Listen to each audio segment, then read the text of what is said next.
বন্ধুরা, খাদ্যলোভীর পেজে আপনাদেরকে আবার স্বাগত জানাই। এখন পুজোর মরশুম চলছে আর বাড়িতে ওই জন্য ভালো মন্দ খাবার বানিয়ে নিন। আজকে চলে এসেছি চিকেন চিজ মেয়ো রোল নিয়ে। ব্রেকফাস্টে বা বিকেলে আপনারা এটা বানিয়ে নিতে পারেন। এর জন্য দেখুন সাদা তেল নিয়েছি, তার মধ্যে নিয়েছি কাঁচা লঙ্কা কুচি, আদা কুচি, রসুন কুচি, দিয়ে দিলাম টমেটো এবং ক্যাপসিকাম কুচি। সব দিয়ে একটু ভালো করে এটা ভেজে নিচ্ছি। এবার দিয়ে দিলাম পেঁয়াজ কুচি। পেঁয়াজটা দিয়েও কিন্তু একটু ভালো করে একটু ভেজে নেব। এটাকে একটুখানি গ্যাসের আঁচটা একদম কমিয়ে রাখতে হবে। এবার যখন একটু ভাজা হয়ে এসছে, নরম হয়ে গেছে, দিয়ে দিলাম নুন আর হলুদ দিয়েও ভালো করে ভেজে নিচ্ছি। তারপর দিয়ে দিলাম আদা রসুন বাটাটা দেওয়ার পরে চিকেন যে কিমাটা ছিল সেটা দিয়ে দিয়েছি। চিকেন কিমা আপনারা বাড়িতে চিকেন ব্রেস্ট থেকে কেটেও করে নিতে পারেন, অথবা দোকান থেকেও তৈরি করিয়ে আনতে পারেন। এবার তারপর কিমাটা দেওয়ার পরেতে একটু ভালো করে কষিয়ে নিতে হবে। এবং এর মধ্যে তখন দিয়ে দিলাম কাশ্মীরি লঙ্কার গুঁড়ো, আর দিলাম জিরে গুঁড়ো আর ধনে গুঁড়ো। আর যেটা দেবো সেটা হচ্ছে গোলমরিচের গুঁড়ো, কারণ গোলমরিচের গুঁড়োটা দিলে টেস্টটা অসম্ভব সুন্দর একটা চলে আসে। সব দিয়ে আবার ভালো করে একটুখানি কিন্তু ভেজে নিতে হবে। মশলাটাকে খুব ভালো করে চিকেন কিমার সাথে খুব সুন্দর করে মিক্সড করতে হবে।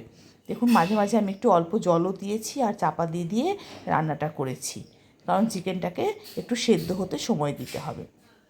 এই প্রসঙ্গে বলে রাখি যে তার আগে আমি ময়দা এবং নুন, চিনি, সাদা তেল দিয়ে একটা ডো তৈরি করে একটু পরোটার আকারে চিকেন রোলের বেসটাকে আমি রেডি করে রেখেছি। দেখুন এর মধ্যে আমি আবার এই পুরটার মধ্যে একটু টমেটো সস এবং সয়া সসের ব্যবহার করেছি। টমেটো সস আর সয়া সস দেওয়ার পরে এটা টেস্টটা কিন্তু অনেক সুন্দর চলে আসে।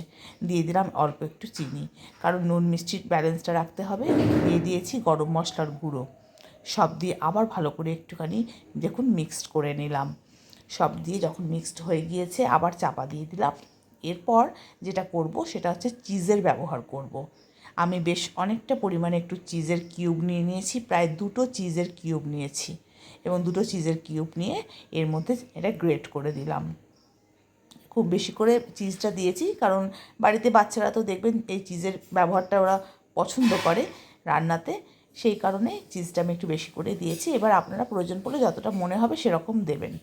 আবার চিকেন যদি আপনি চিজ ছাড়া খেতে চান সেটাও হবে, যথেষ্ট পুরটা টেস্টি হয় খেতে।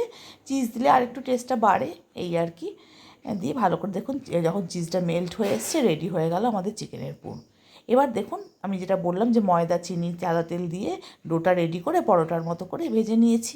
এবার ওর মধ্যে আমি এই পুরটাকে যেটা রেডি করলাম সেটাকে দিয়ে দিচ্ছি।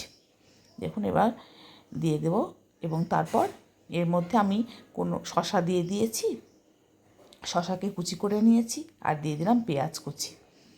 আর এবার লঙ্কা আমি আর এখানে দিইনি, কারণ লঙ্কা ওর মধ্যে দেওয়াই ছিল। নুন দিয়ে দিয়েছি, একটু গোলমরিচের গুঁড়ো দিয়ে দিলাম, আর এর মধ্যে এবার দিয়ে দিলাম মেয়োনিজ। দেখুন আমাদের রেডি হয়ে গেল চিকেন চিজ মেয়ো রোল। অসম্ভব সুন্দর খেতে হয় এটা।